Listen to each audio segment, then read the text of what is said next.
My name is Phaedra Martin, and I am a fourth grade ELA teacher. ELA means English Language Arts teacher, and I am a student of Grand Canyon University, uh, currently a part of their graduate program, obtaining a Master of Arts in Reading. The purpose of this assignment or video submission is to self-assess and reflect based on the dispositions of a teacher.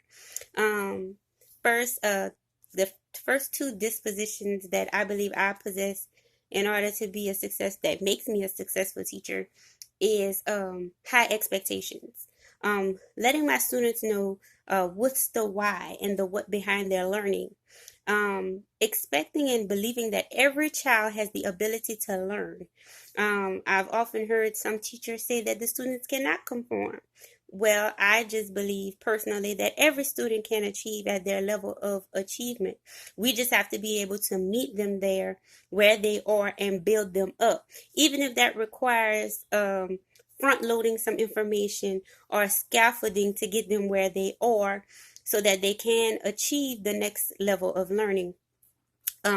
Secondly, I would say also, so we're sticking to the rigor of Tier 1 curriculum, allowing the students to go through those productive struggles and not doing so much of holding the reins, but actually allowing them to struggle and be responsible for their own learning, where the teacher only acts as the facilitator while the students take center stage and they lead the instruction. Secondly, I believe advocacy for our students, for my students, it's building those relationships with them, ensuring that the students want for nothing.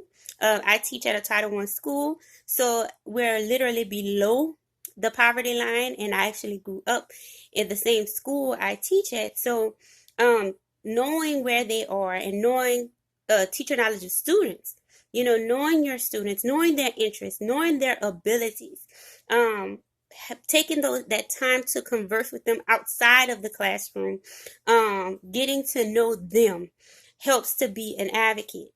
It also helps to be transparent because then you're setting the stage for your students to open up and build those relationships of trustworthiness. Secondly, the things that I believe that I need to work on to grow as an educator would be reflection consistently, which means keeping a journal and at the end of every day reflecting over those lessons that were taught. What worked, what didn't work, what can I do better to get my students to their achievement level, but staying consistent to the rigor of the curriculum. Always looking for ways to adjust instruction. What could I have done better within my circle of control to help my students achieve beyond my expectations? Again, that goes back to high expectations. Something else that I believe I can work on to grow is curiosity. That means moving them to beyond quadrant 3 of the DOK model, depth of knowledge model, getting them to dig deeper, not just remembering and analyzing, but actually creating, actually evaluating and understanding what it is that they've learned, actually getting them to apply those skills. Because so often we've shifted in those pre-shifts where we only expect the students to remember.